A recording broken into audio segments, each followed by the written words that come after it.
Why, hello there. It's nice to meet you. I'm Commander Shepard, and this is my favorite podcast on the Citadel.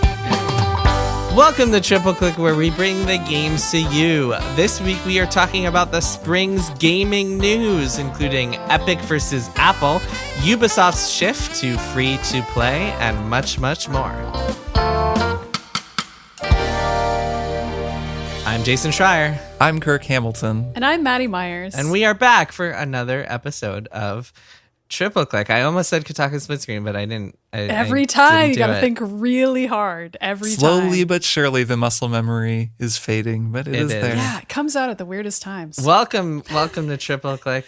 Max Fun Drive is over. We had a good time. It was lots of fun. We did a live stream. We did. Got a lot of support from all of you for the show. We did. Yeah. Thank you all so much. And thank you to all those of you who joined up. New Beanscast to listen to for all those people. Yeah, if you joined, if you're a new member, you have a lot of Beanscasts to listen to. If you are an upgraded member, you might get some cool stuff, including our sweet pins, which you could actually buy because there's going to be a little bit of a pin sale. How long does it last, Kirk? Do you know? Or Maddy, do you know how long it lasts? I don't know. There will be like an ad during the trailers. There will be an ad with info, and all the proceeds go to charity. And so you can still go buy your Spilling the Beans pin, even if you missed out on joining Max Fun Drive during the Max Fun Drive. And if you are not a member and you would like to be part of the fun and help support our listener-supported show and get access to our monthly bonus content, then you can just go to MaximumFun.org/join and become a member today.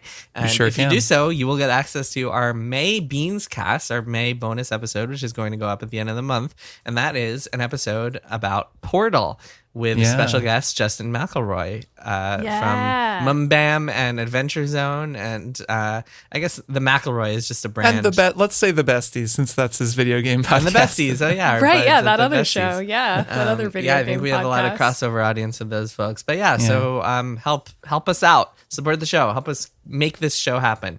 All right, without further ado, let's get to it, shall we? Let's do this show because people are paying us to make this show happen. So let's make it happen, shall we? We better make it happen. The pressure's on. It's cooking. This week we are doing a news roundup, spring news roundup, because there's been some gaming news, and we felt like, hey, we should talk about it. Roundup. Starting off with that's the roundup sound. The big gaming, one of the biggest gaming lawsuits in history.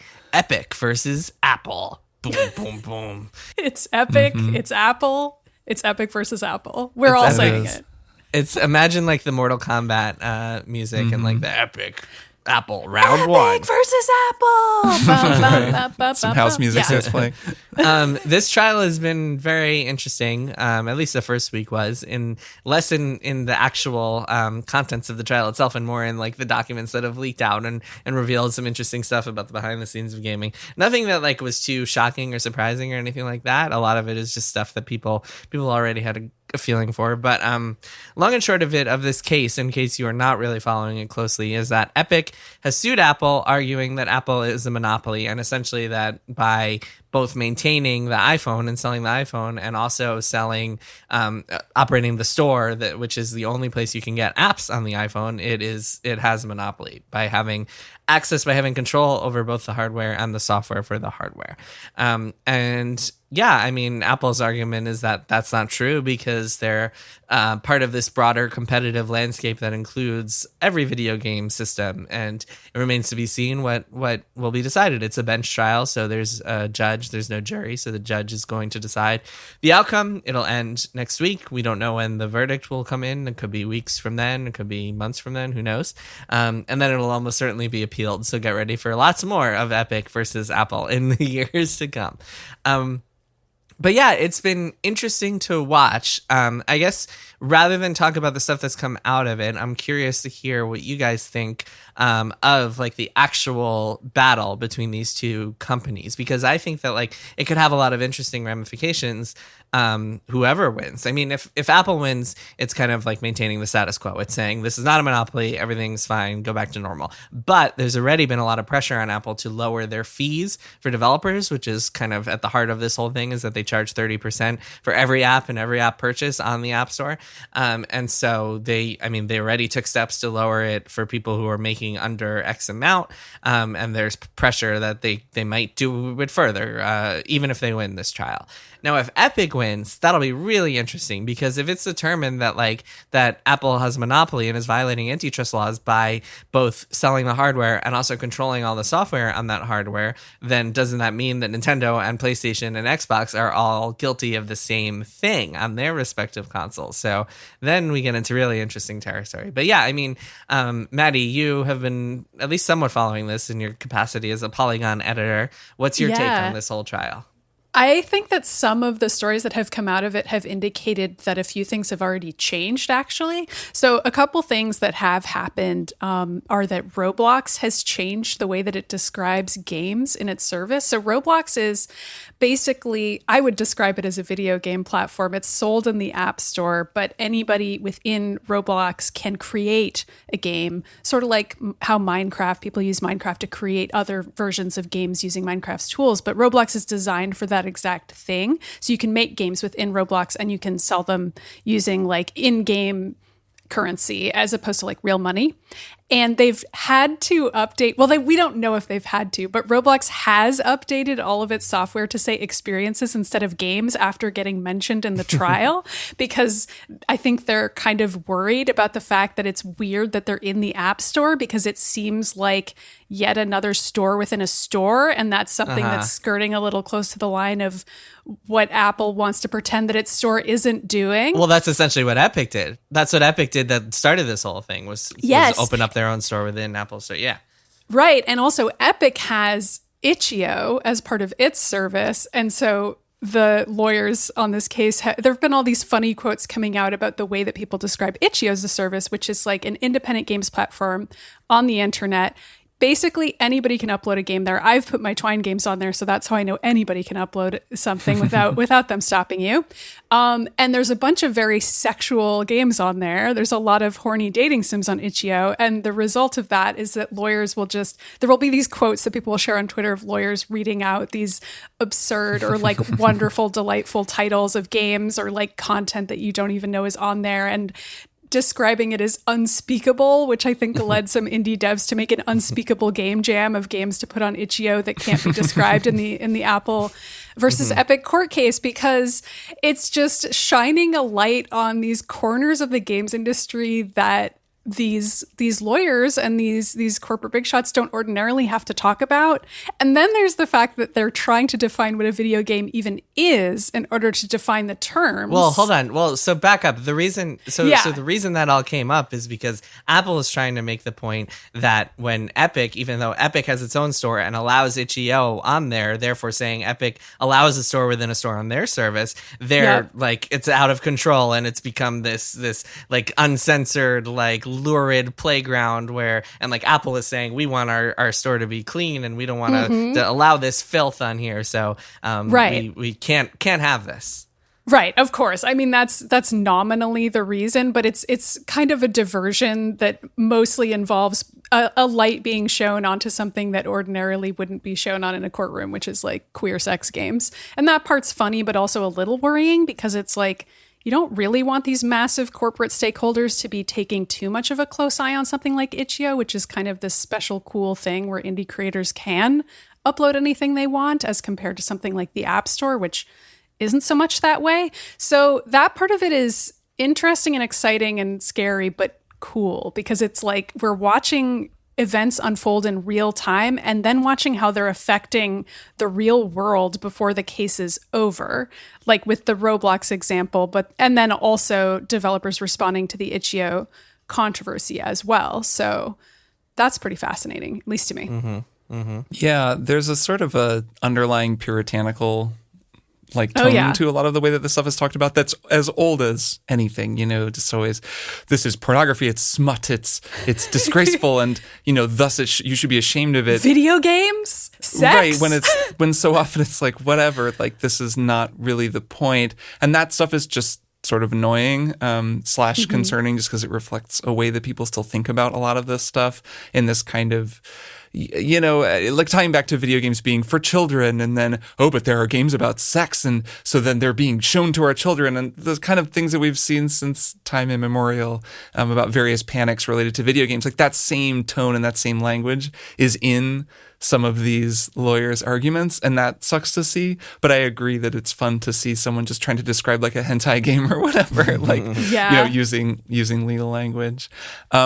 For anyone who is like me and doesn't have to follow this for work, but does find it kind of interesting, I do want to make a recommendation. And that is the newsletter made by Megan Farokmanesh and our former boss, Stephen Totillo, both sort of, people we've worked with over the years in various ways, both great. Megan's great, Stephen's great, and they're making the gaming newsletter for Axios, which I've been subscribed to since they launched it, and they've been following this very closely. And it's been a really great way for me to keep track of what's going on, or just to get these bullet pointed Axios style breakdowns. So anyways, shout out to them. If you want to follow this kind of thing, that's a good way to follow it. And that's mainly where my knowledge of this comes from.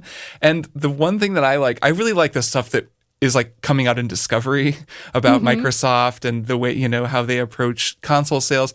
There's this Microsoft document where they had an internal review of The Last of Us 2. Did either of you see this? I don't think I did, but tell me about it. It's fantastic. It's like this very frank review written by, I think, a couple of people at Microsoft just playing The Last of Us Part 2 and then just giving their take on the game to people at Microsoft. And it's really, there's just something specific about the tone that I find very enjoyable. It's a very positive, it's like, this game is extremely impressive. It's amazing what they're doing. In the end, they're like, people will have different takes on it. People will, feel different ways about the story, but there's no denying that these people made the game they wanted to make. This is like very much this like artistic statement. It's pretty incredible. So it's just nice to see the way they talk about it. It's just a little different than a game review. And there's also a line where they're like, also Naughty Dog still cannot make good gun combat to save their lives or something like that, which is also just funny because it's kind of an internal document. Like, they're being frank. They're like, look, we've played a lot of video games and the shooting in these games is just never very good. I think their takeaway is like, but that's okay because it kind of pushes you towards stealth and it's a better stealth game anyways. Imagine your job being a game critic, except instead of for like a public facing review site, you're doing it internally at Microsoft. It's so There's funny. people who do that. You get paid a lot of money. I don't know. You get a lot more. There's like also consultants. I wonder if this was external consultants that they brought in, or if this was actually people at Microsoft who did it. But I'm not sure. Yeah. One last thought is just that my understanding of this is that Apple is probably going to win this. Even in hearing, Jason, your breakdown of this, it's very difficult for me as a layperson to understand how you would possibly draw the line between a monopoly and a non-monopoly. Like, as much as I may have different feelings when I read a specific argument about something Apple did or something Epic did, the distinctions that they're trying to draw legally just don't seem to make sense to me, because you're not a monopoly if even if you do make the phone that the thing is on. Like, well, the idea is that the iPhone is so big and so ubiquitous that like it's... But that's the problem, right? Because like you said, Microsoft and Xbox, like Sony and PlayStation, those are all pretty big too. So where do you draw the line between them being or not being a monopoly and Apple being a monopoly because iPhones are just more popular? Like, to me at least, that doesn't seem like a legally enforceable line that you can draw, and no judge would want to be like, well, let's pick a number, and if you're past it, like, that's not really how monopolies work. So my sense of this anyways from the outside, and just my very layman sense of the law, is that Apple is probably just going to win this, and then it'll get appealed, and then it'll go on forever. But that's just me looking at it. Yeah, I mean, in general, antitrust laws are hard to win as a plaintiff. But yeah, I mean, I think there is a compelling case in that if you are a game developer releasing your game on Microsoft's Xbox, you have the option of multiple stores. You can also release it on the PlayStation. You can also release it on the Nintendo Switch, whatever. As opposed to if you are a phone developer, I mean, you realize you really just have Apple and Google, and so I guess you could say it's a duopoly. But that makes sense. But right, I mean, when you're talking about the law,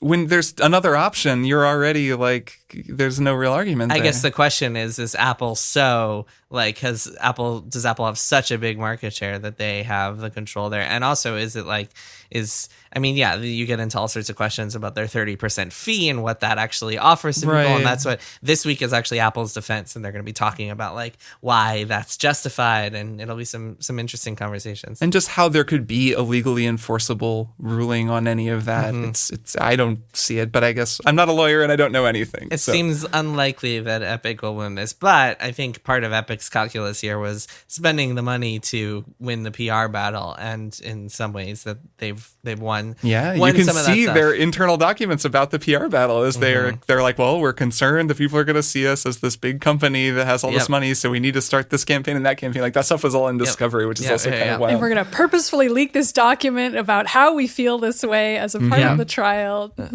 Yeah. Lots of stuff in there about like them spent all the money they've spent, the amounts of money they spent on exclusive games for the Epic Store and yada yada yada. Yeah, and how much they all cost for those exclusives. That was pretty fascinating to hear about, to see indies talking about what they were each bargaining for to be on the Epic Store. And that's valuable information for indie developers, actually. So that part's kind of cool. That'll be helpful leverage for people. One thing that we learned from the case is that even though this is kind of like common layperson's knowledge, but now it's official, Microsoft has confirmed that it's never made a profit on the Xbox. And I'm pretty sure that Sony is in the same way. It might not be 100% confirmed, but they're also selling PlayStation at a loss. Nintendo has done the same for previous consoles. I don't know if the Switch is sold at a loss. It might not be, but Microsoft confirmed that every Xbox is sold at a loss, which really helps you understand a lot about their strategy and why they don't really care that much about selling the most Xboxes as much as they do getting you on their services and getting you subscribing for Game And in Pass. fact, maybe want to sell fewer Xboxes since each Xbox costs them money. Yeah, they don't want you to buy it. They hope you don't. Yeah. Guys, Buy don't the software. don't buy Xboxes. We make money the fewer Xboxes we sell, the more money we make. Sell us back our Xboxes. We are really hurting for cash. No, but of course, Microsoft also makes a buttload of money from their store because they're taking that 30% cut off of every single game that's sold on the digital Microsoft store. So they make plenty of money. Right. And like Microsoft is the size of a large country. Like that's something that gets lost a lot of times when people talk about Microsoft, even comparing them to Sony and Nintendo is just a weird comparison because Microsoft is so much bigger and has so much more money. They're like a juggernaut and like, you know, I don't want to say Xbox is a rounding error because I don't know what their finances really are, but they're nowhere near as concerned with losing money on Xbox, even as Nintendo or Sony would be on losing money on a console. Yeah. Which is why it's funny that all these companies have their fanboys and like their tribalistic armies, because it's like you are literally like you're fighting for this scrappy Xbox brand and Phil Spencer, and it's like, no, this company actually owns everything in the world, so it's worth $1.5 trillion or whatever. Right, like they make money from military contracts. Come on. But just interesting industry stuff. Hey, Maddy, tell us about Pokemon cards. Yeah, so this is a bizarre pandemic story that's been unfolding. It actually started a little bit before the pandemic, I believe. It's hard to say when the Pokemon card speculation blew up exactly, but it's become a huge bubble. And I think part of why it happened was because apparently in 2020, Logan Paul, YouTuber, noted a-hole, that's his persona that he plays on the internet anyway, bought a really expensive card as like part of a video stunt or whatever. And that kicked off some of the conversations about Pokemon cards in general and how valuable certain cards are. But then that's coincided with just over the course of the pandemic, a whole bunch of people, for whatever reason, have just been going through their basements and all their belongings and doing spring cleaning or whatever and finding all of their old Pokemon cards. And this has been happening with Magic cards as well and just other card collecting games in general, CCGs, where people are finding these old valuable cards from their childhood and being like, well, let me give these to somebody who professionally inspects cards and see how much these cards are really worth. And then let me sell these cards and for a profit. And then that has been something that so many people have been doing in the past few months that it has led to significant problems for the people who run businesses to price cards. First of all, those businesses are like wildly backed up and overrun. And there's a wonderful report in Vice about how these businesses have popped up just for people to price out how much each Pokemon card is worth. And they're like months and months and months behind. And they're just getting tons and tons of cards and boxes from people who are like, just tell me how much my cards are worth. And these are like really expensive boxes that people are concerned about mailing away that are just stacking up in these warehouses. But then at the same time, but why are people still buying them? Well, why did people buy Beanie Babies? You know what I mean? It's like, it's just become a speculative bubble where these cards are worth money because people say they're worth money. And some of them are, specifically rare cards. There were only a few of them created and there are only a few in pristine enough condition to be worth hundreds of thousands of dollars. And so that's explicable. But then also new Pokemon cards and just regular card packs at Target have become in hugely high demand. And there have been actual physical altercations at Target specifically because I guess Target is the main retailer that's still selling them. Also, McDonald's did a Pokemon card thing as part of its Happy Meal promotion for a while, and that was hugely in high demand. So basically, people have lost it over Pokemon cards, and it's resulted in some very weird and fascinating stories that we've been reporting on in Polygon, and I've read other outlets reporting on because it's so just Target stopped selling them, right? Yes, briefly, yes, because of safety concerns, because they didn't think they could like stop people rioting in the aisles over Pokemon cards and like actually getting into fights over the card packs. So yeah, for now, at the time of us recording this, Target is not selling Pokemon cards. But they might again soon. This feels to me like it's sort of another arm of the general financial insanity that has gripped all of us between Dogecoin and crypto and NFTs and the GameStop meme stocks. The GameStop thing really reminded me of this too, in the sense that as I've been reading about the Pokemon situation, it feels like it's just a little bit heightened above a perception that I have, where I feel like somebody's going to write us a wonderful lengthy email explaining more of the Pokemon speculative bubble, like beyond my understanding, in the same way that GameStop, I'm like, I think I kind of understand this, but there's a few levels to it that are beyond me. Because there are also people like flipping cards online for a profit and stuff like that, and like using bots to get cards, and that's a whole part of the market as well. Right. So I think everyone in their 20s and 30s who is A, stuck home and bored, and B, realized that they're with their stagnant wages and crazily exploding home prices, there's no way to live the kind of American dream middle class life of a home, 2 kids and a dog without doing something to get rich quick. So suddenly you have all of these get rich quick schemes popping up, and I guess and for some people it's working. Like, for some of them NFTs. don't I mean, it's work, also but the economy is so crazy that it's like, I mean, why not make a bunch of money by putting it all into Dogecoin? Well, I mean, there is a lot of money being put into the economy right now. A lot of people maybe have expendable income that they got from stimulus money. And there's like a group psychology to this that I'm sure much will be written about, where like on TikTok, the financial advice on TikTok, it's this whole thing. And I'm sure that this Pokemon card thing is a whole thing on TikTok and on other social media, but there primarily. And it's wild. I mean, there's people giving terrible like advice, financial advice. What? On social media? No, that can't Can be you right. believe it? But there's this sense of like, I sold this card for X amount of money, or like I bought this stock and sold it and I made $1 million. Or like I went to my parents' basement and I found this rare Charmander, and like, I don't know, maybe you have some cards like that. And then like more people are mailing away their cards to these people who are having to expand their businesses to like price out how much these cards are worth. And in 6 months, maybe no one will even care anymore. And these cards will not even be worth what they were worth now. So who even knows? It's so silly and kind of sad, but probably it's fine. I don't know. Maybe people shouldn't be trying to sell their Pokemon cards right now. I don't know. It just feels like another act in an ongoing saga. Speaking of pandemic craziness, semiconductor shortage continues. We are still it's been months, almost a year now. We have been facing these issues of parts just being like just this massive shortage on chips, and that is affecting everybody. That's affecting GPUs, it's affecting PS5s, it's affecting Xboxes, and like washing machines and cars and everything. Yeah, everything. Who everything cares? You can think of. Who cares about those video GPUs game and podcast. PS5s? Right. We're talking about games here. It's going to affect Apple stuff. Yeah, they said they're going to lose a lot of money. Although I did just buy a new MacBook, so I guess mine was fine.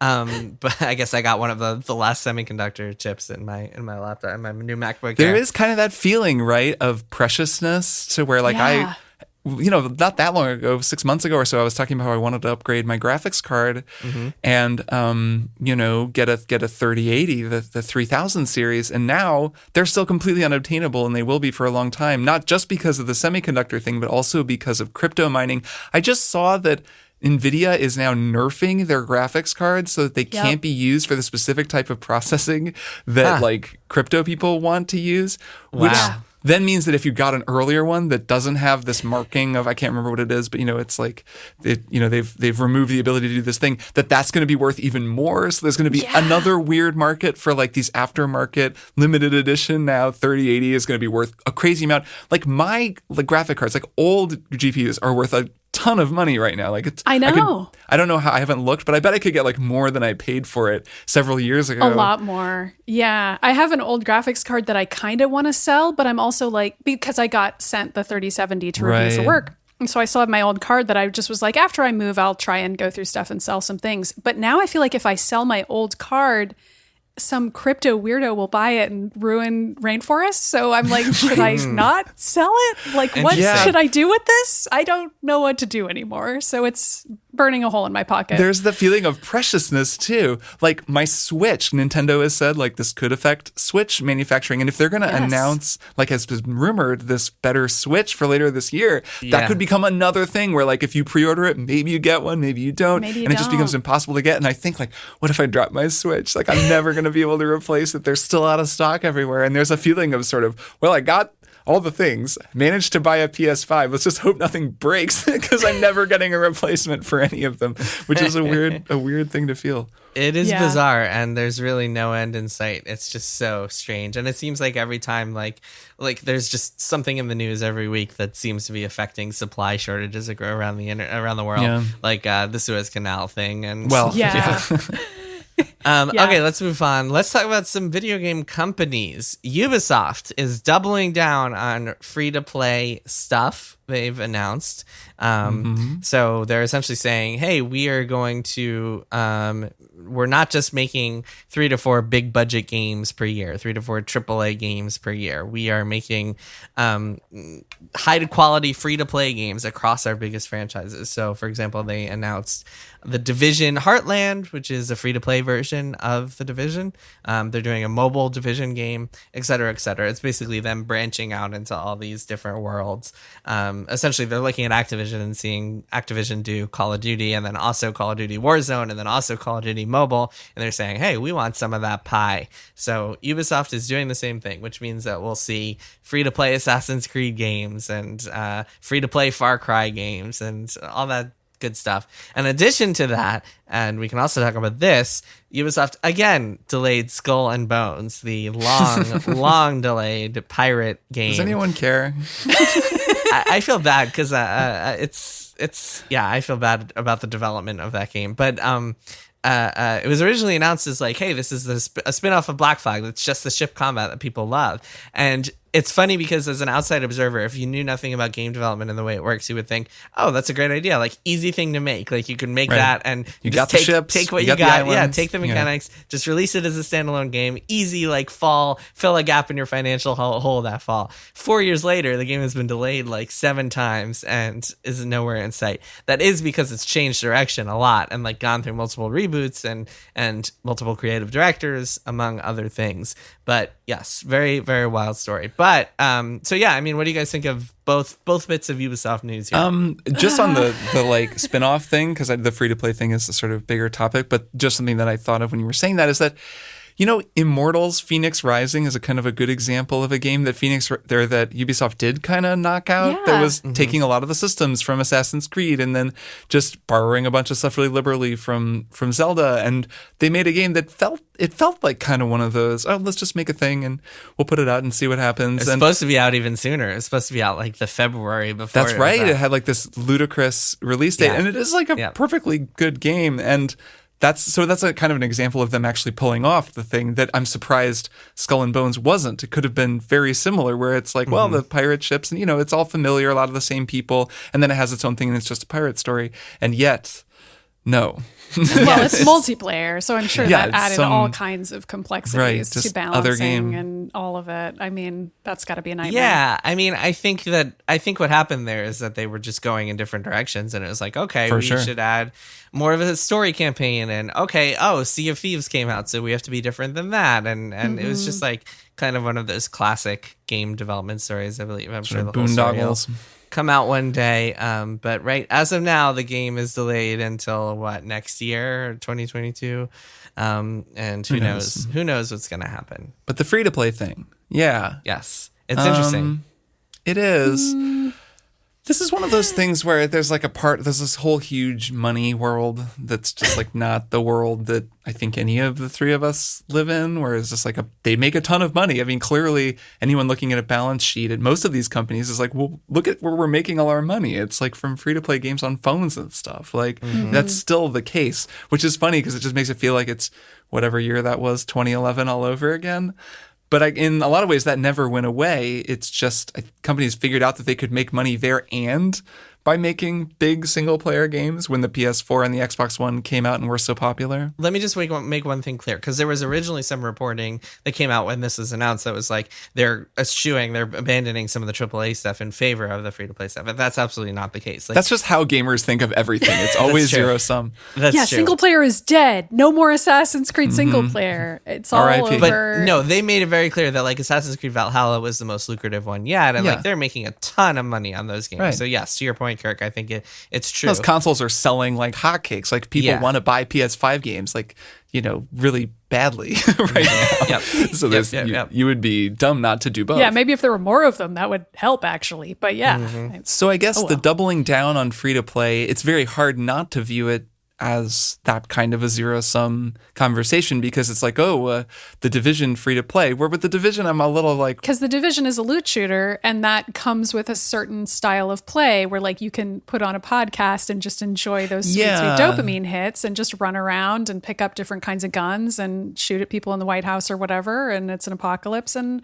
it's fun. It's a lighthearted gun apocalypse game, and you just kill some time in there. Whereas something like Assassin's Creed, like, yeah, sure, there are moments that feel like that and have that just clicking dots on the map, as I always say. But there's also story in there, and there's emotional beats, and there's the single player part that's dying and getting abandoned, as we all know. Stuff to get attached to. Yeah. Like, it makes sense that The Division would have a mobile tie-in. That is logical. I can envision some games that would be, and they would work within that game's world. Yes. Basically, there's actually kind of a direct line from a service game to a free-to-play game. Like most service games can very easily morph into some version of free-to-play similar to what Destiny did, where like the base version of the game became free and then they gradually released stuff that was pay. And now that game has become closer and closer and closer to just being Warframe, to just being free-to-play. Warframe's a great example too, where there is a story, but it's like a service game story. It's a little more like an MMO.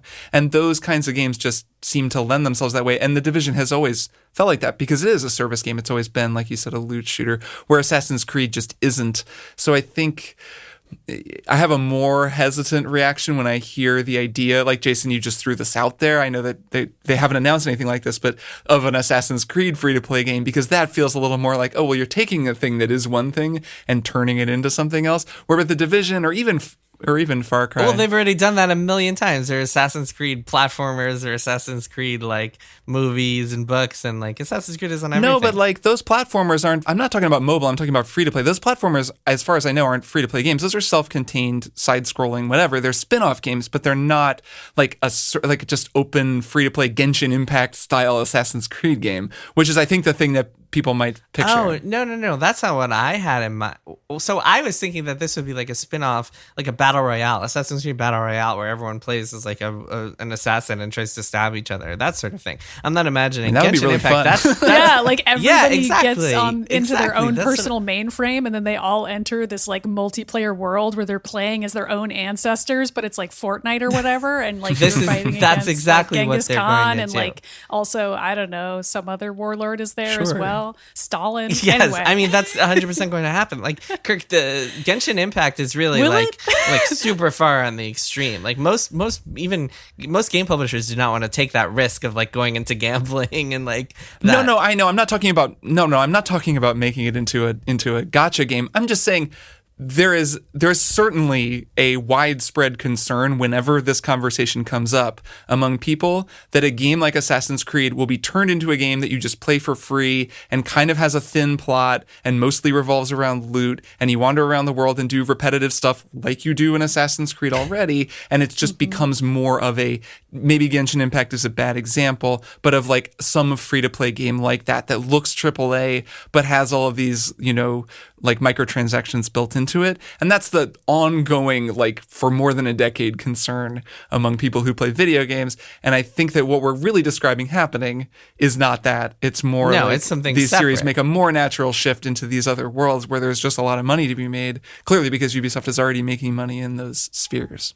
But it's not even a shift. It's like separate entities. It's like Call of Duty. Call of Duty is a perfect model to look at. There's still a yearly Call of Duty game in addition to Warzone, which is a free-to-play battle royale thing. That's exactly what we're going to see from Assassin's Creed. It's exactly what we're going to see from Far Cry. Like, it's going to be the big tentpole games and maybe even unique, weird, smaller games, in the case of Far Cry especially, and then also free-to-play stuff. Like, it's just additive. It's like totally additive. It's not morphing. Like I know the next Assassin's Creed that's being worked on is certainly not like going to be a weird free to play thing. Right. It's like another massive game. So yeah, right. Which is the important thing to reassure people of, is my point. Yeah, that's the thing. Yes, the new like Assassin's Creed, the mainline Assassin's Creed series is not transforming to some like yes. loot shooter, like predatory gotcha stuff. But yeah, no, I mean, I just think it's interesting that like you see these companies like. It almost feels like they should have been doing this for years already, adopting these multiple models and trying to do all the above. But yeah, I mean, it'll be interesting to see what they do and if they make anything that like people really stick with and that resonates with people. Because like you guys said, I mean, as soon as I said Assassin's Creed Battle Royale, you were both really excited. So like I could see it working in a lot of ways. Yeah, I could see it working, and also it working in a way that is like doesn't seem like passes me by completely, but then they announced that it made them $5 billion. And I'm like, oh, it did? Like, yeah, totally. Because that happens all the time with these you kinds of either games. stick with it or you don't. Just like any service game. It's like it either becomes your big game for a while or it doesn't. Let's talk about one more thing, one more news item. This happened a couple of weeks ago. One more thing? It's not time for one more thing. What are you doing? One more news item. Bloomberg reported that CD Projekt, the developer of Cyberpunk 2077, is giving its executives massive cash bonuses despite the game being kind of a disaster. A flop, I would call it. But not financially. Yes, financially, because it sold fewer copies than... I remember I got into so many arguments with gamers about this because I called it a flop in my article. It sold 13 million copies, which to the three of us, to anyone, seems amazing. It's like, holy shit, 13 million copies. But that was below their expectations, and therefore it was a flop. Like, when you're CD Projekt and you're only releasing one game every 5 years, and you need to sell... Kirk, don't even. Can I be a gamer and argue with you? Just that the word flop comes mostly from the world of movies. And when something is a high profile flop, it's like a real failure.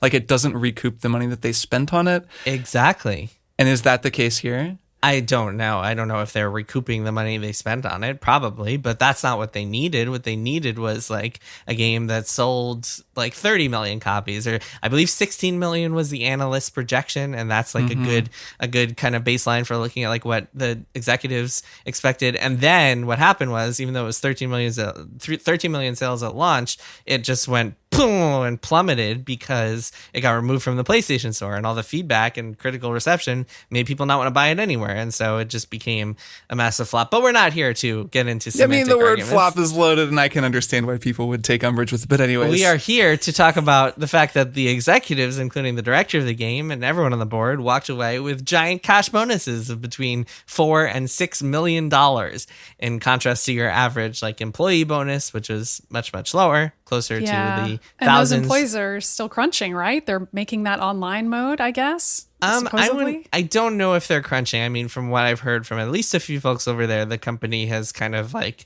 eased up on the gas pedal and said to people, "Hey, you don't." Since the game came out, really, I think they've been less hesitant. I mean, I think they're scared of like the reception and the articles and like people quitting, maybe. Widespread attrition is definitely a concern. Especially once bonuses are paid out, it'll be interesting to see like how many people leave. But yeah, no, it's very just typical. It's like such a typical story because these executives, I mean, essentially like did not do their jobs. Like they were responsible for making sure that this game released in the state in a fair state, in a state that people would want to play it in. They were the ones who chose not to delay it into 2021 for whatever reasons they chose. Maybe there were financial necessities, but this was up to the board to decide that. And they definitely got punished financially in the sense that a lot of their compensation is tied up in stock, and they own a lot of stock in CD Projekt, and that has gone tanked to like a 2-year low or something like that, and so that money is lower than it was. They have less money there than they did before, but they're still walking away with these massive cash bonuses, more in these cash bonuses than most of their employees will see in a lifetime. And that to me is just like, well, yep, this is exactly how this all works. This is what happens here. The numbers were pretty spectacular. Essentially, they took 20% of the company's profits and split them into 2 pools, 10% and 10%. 10% went to 865 employees, and 10% went to like 5, 6, 7 board members. So that's all you need to know about how this. Yeah, that pretty much says it all. I mean, it's nice that people got bonuses at all, like, lower on the totem pole, but still, like, that split, that tells the whole story. Yeah, I mean, I think a lot of people had hoped for bigger bonuses. And what's really ironic with this whole thing is that if they had pushed the game to 2021 and like it hadn't gone through all the catastrophe it had, let's say it sold twice as many copies or whatever, they all would have received much bigger bonuses, including the executives. So it was really just such a short-sighted thing, and the executives still walk away with millions. I'm sure the executives are very bummed out about only getting a $3 million bonus instead of an $8 million bonus. They probably actually are, is what's sad about it. Like, they probably still see this as a failure and are annoyed about their stocks and so on and so forth, and are blaming each other, which is sad, because as you say, Jason, a lot of it does come down to them, at least according to your reporting and other reporting. It seems like management was the problem in a lot of cases with this game, because just the descriptions of employees not being directionless, not knowing what they should be working on, the game itself feeling so unfocused. I mean, those are leadership problems. Those aren't just individual underlings having trouble. So that's very depressing to me, to think that resulted in leadership getting rewarded and regular people having to find new jobs, probably, if they really want a different workplace that doesn't suck so bad. Do you feel like people's attitudes about CD Projekt have changed? This is mostly a question for the two of you, because I feel like you two were assuring me before this game came out that CD Projekt has a great reputation with gamers, which I guess is true. It did. Yeah, no, it's 100% changed. I mean, no, it was true at the time. It was definitely true. But I think that now, I mean, I think it's so easier for them to win people back. Like, all they have to do is fix the game, release like some enhanced edition, give away a bunch of stuff for free. Like, anything that's like gamers, as a way of saying, sorry, we'll give you all the DLC for free, or whatever it is. Like, we'll give you the PS5 version for free if you bought the game anywhere. Like, whatever it is. Like, they know how to win people back. If CD Projekt is excellent at anything, it's marketing and PR, and they will find a way to like win people's hearts back.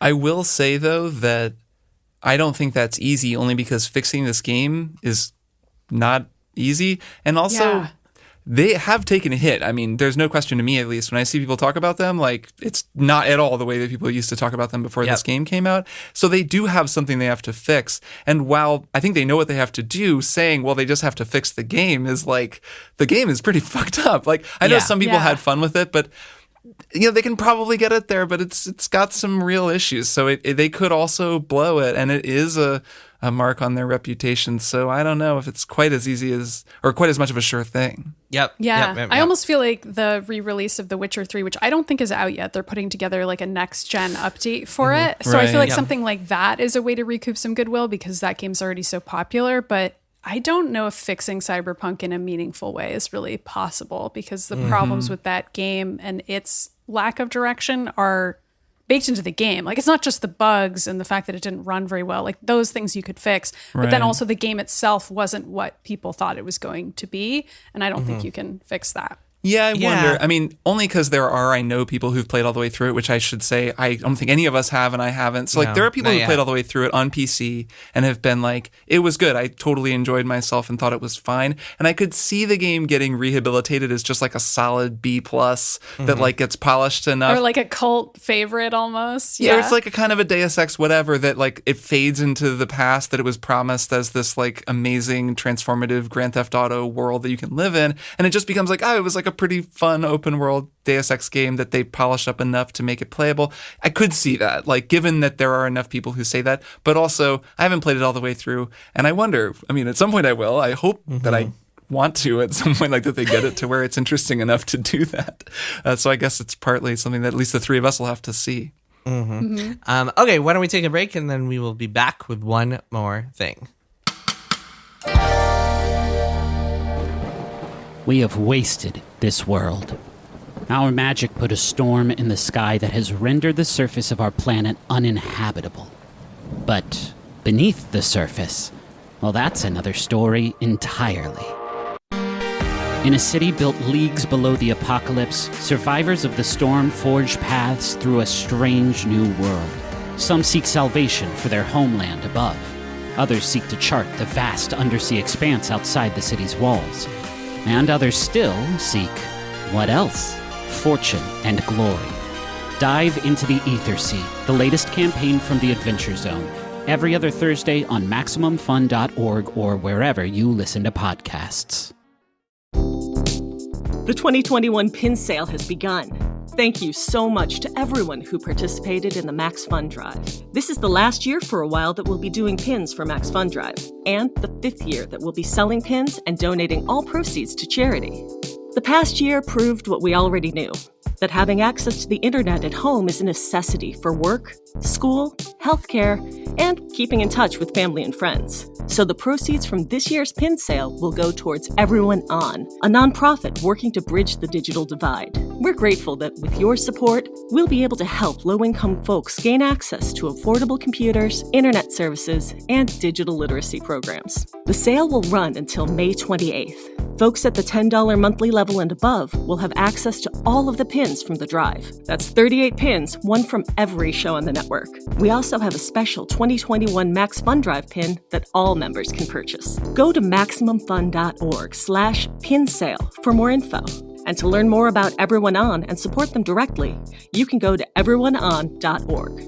Hello, we are back. Kirk, Maddy, let's do it. Let's talk about one more things. Sure. Maddy, take us away. Start us off. Kick us off here.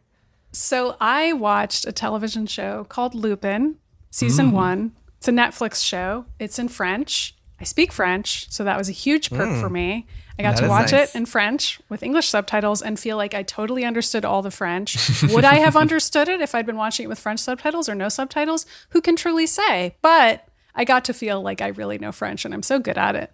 But more importantly, I really recommend this show. This is a very, very cool show. It is set in the modern day. It is about a man who gets, for a variety of reasons, very obsessed with the fictional character Arsène Lupin, who is a gentleman thief. And he sort of self-styles his own life and thieving practices after the practices of Arsène Lupin. And is on a revenge quest that's very sympathetic because of something that happened to his father when the main character, whose name is Arsène, not Arsène, Arsène. When Arsene's father is wrongly accused, when Arsène is a little boy, that affects him and then motivates his revenge quest for the rest of all time. And it is a thriller. It is also one of those shows where you get to watch somebody pull off amazing heists over and over, and you can't believe they're going to pull it off. And it's so fun to watch, like very Ocean's 11-y. Like that's always very pleasing to the brain to watch somebody plan something out and then enact it, or they don't tell you what they're going to do, and you just get to watch whatever absurd scenarios they set up, and that's fun.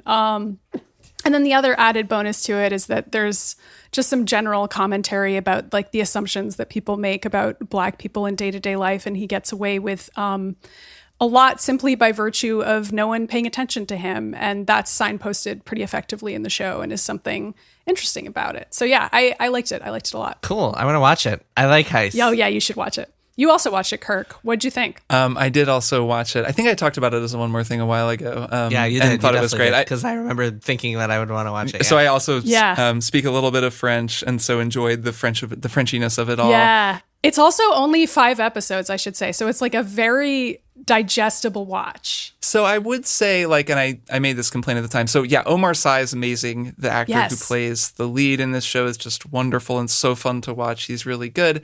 And it is only 5 episodes, though part 2 is coming out very shortly and is going to pick up right where part 1 ends off, which is on a huge cliffhanger.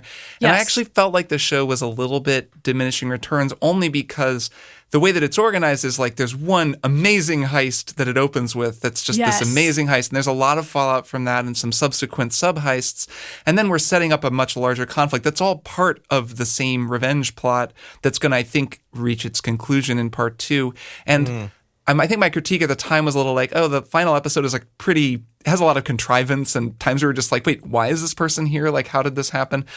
Which I think would be less of a big deal in a middle act kind of a deal than it was as the finale. And given that part 2 is about to come out and I'm really excited for that, I have a feeling that I'll hopefully like have a much stronger opinion of the whole narrative once it's complete. And I can't wait for part 2 just because like, how is he going to pull it off? How is he going to get out of this one? You know, which is the whole fun of the show. He's in an absurd situation. This is reminding me why I waited, I think. I was waiting for part 2 to come out. So it's only 2 parts, right? Or is there going to be more? No I don't know idea. I don't know. Okay. It was planned as 2 parts initially. Like this story is clearly being told over 2 parts. And Got it. I mean, I think it's pretty successful for them. So I would be surprised if they weren't at least considering making more, but I don't really know.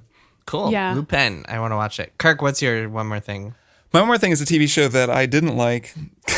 Great. Oh, That I no. watched some of. It is rare that one of us brings up one more thing that we didn't like, but It's true. But bring it on. Yeah, I thought I'd throw it in there because it's been much discussed in the Nerdiverse, and I actually didn't watch every episode of it. Emily started watching this show called The Nevers that was on HBO Max. This is Joss Whedon's much troubled show that he sort of launched and then abandoned. How can you watch a Joss Whedon thing now? I don't know. It's just because it was on. You just put it on the it's television and then you sit down in front of it. Yeah, I and guess so. it No, plays. okay. Yeah, go ahead. I don't know. Sorry, don't judge me. No. It's not a you thing. It's more just like he's so gross. Yeah, all right. Well, he's not even involved with the show anymore, so that's part okay, of it. fair Like enough. it. So he created this show, and it's a very Joss Whedon-y premise, for better and for worse. It's like the premise is kind of like Victorian X-Men, mostly X-women in sort of Victorian England. These people all get special powers from a crazy event that happens. And then you've got people with all sorts of powers being oppressed by the government, but in Victorian England.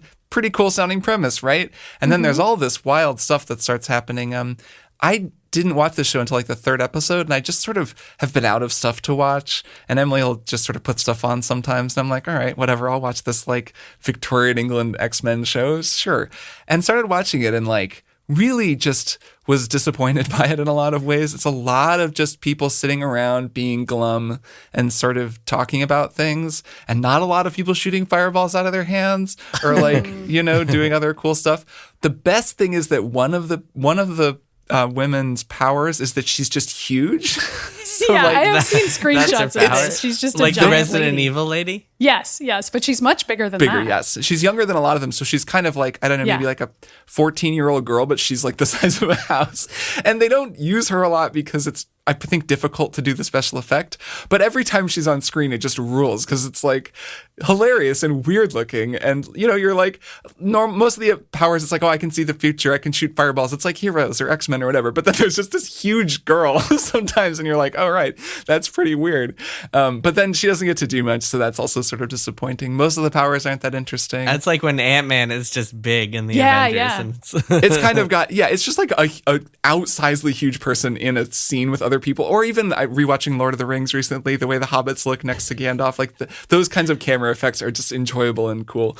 So anyways, kind of disappointing. It has what's kind of weird about it, and I didn't really know this because I hadn't looked a ton into the making of it. I knew Whedon had stepped away from the show and that it had gone through some trouble, but it's just that it only is 6 episodes. The 6th episode, I won't spoil anything, but like has a huge twist and like a giant like paradigm shifting stuff happens. I'm sure some of you listening have seen headlines like what just happened on the Nevers.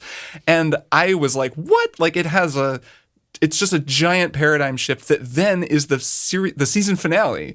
And the show is, I don't think, in production right now. There's a new showrunner taking over because Whedon left saying like he couldn't commit to the show, but it was also when all the allegations were coming out about him being horrible on past sets. So who really knows why he left, but he's gone now. Someone else is taking over the show, but it was supposed to be a mid-season like, and now you know what's really going on, let's go. And instead it's like, and now you know what's really going on. Okay, see you maybe in a year or two. And that's also very disappointing. So Yeah. I was just, disappointed by the show in general. Despite not seeing every episode, I was like, I would watch this. This premise seems okay. And just, not really. So not much of a recommendation, I guess. Maybe it'll have a second act that's actually pretty good, though. It seems like it could potentially have a turnaround. Yeah, and if the be right good. person takes For over. sure.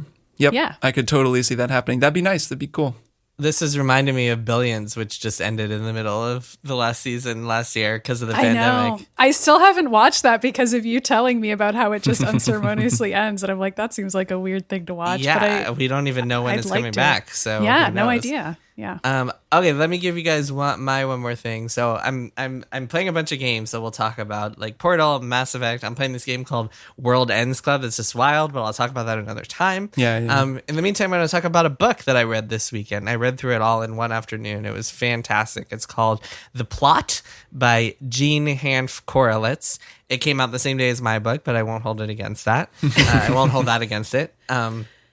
It is awesome. It's like this thriller book about this writer, this guy named Jacob. And he used to be this superstar writer. He was like named a new and noteworthy by the Times. A book about a writer. Wait, what? I've never heard. Wow, what a wild idea. Before. So and then his career kind of tanked after that. He wrote one book that was successful, and then he kind of tanked after that. So he wound up becoming a teacher, and he's teaching this MFA program, and he's kind of miserable. And he meets this kid named Evan Parker, and this kid is just a brat, total brat. This egocentric, like doesn't want to be taught at all. And he meets with him, and the kid is like, I have this idea for a book that is going to blow everyone away, going to be a bestseller, like be on Oprah's book club, like change my life. And Jacob, the main character, is like, okay, what is it? And Evan tells him the plot, and Jacob is like blown away. Then, cut to 2 years later, Jacob finds out that Evan Parker has died. And so Jacob decides he's going to take this plot and write it, like turn it into a book. Cut to a few years after that, it turned out to it came true. Like all of Evan Parker's predictions came true. It's a bestseller. He's suddenly this world famous author. He's on Oprah, everything. But suddenly one day he gets an anonymous message saying, "You are a thief." And that's what kicks the plot into gear, is that message. Cool. And from there, it's a very fascinating thriller as he tries to figure out what's going on and lives his successful literary career while also having this thing hanging over his head that he stole this plot from this kid. And it asks a lot of interesting questions, like who owns a story, which I think as writers you would both appreciate. But I certainly loved reading it, and I found it a fantastic novel and really enjoyed it. The Plot by Hanff Korelitz.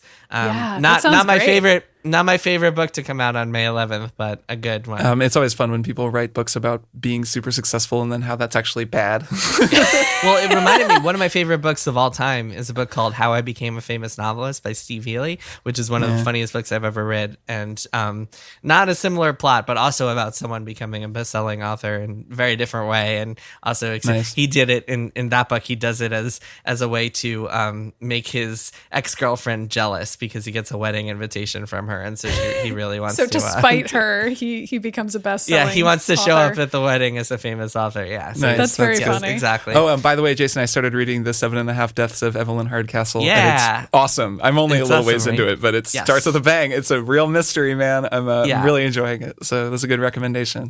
Sometimes I get messages from people who just like use Triple Click as a book recommendation device, and that makes me so happy. It's not bad for that. They're welcome to use our show in that way. Yeah, I love it. The Plot. Go check it out. Really good. One of my favorite books of the year so far. Cool. All right. Well, that is it for this week's episode. Kirk, Maddy, see you both next week to talk about Mass Effect. Yeah. See you next week. Bye.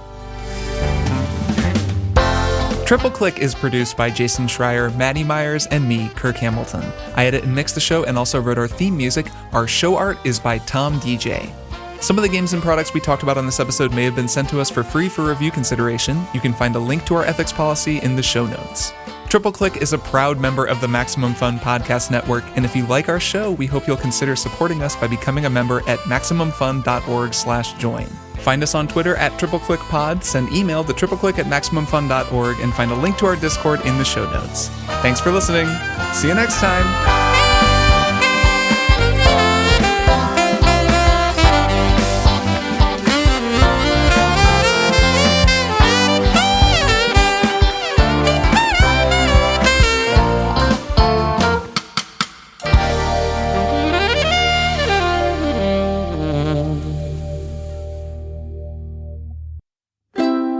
MaximumFun.org.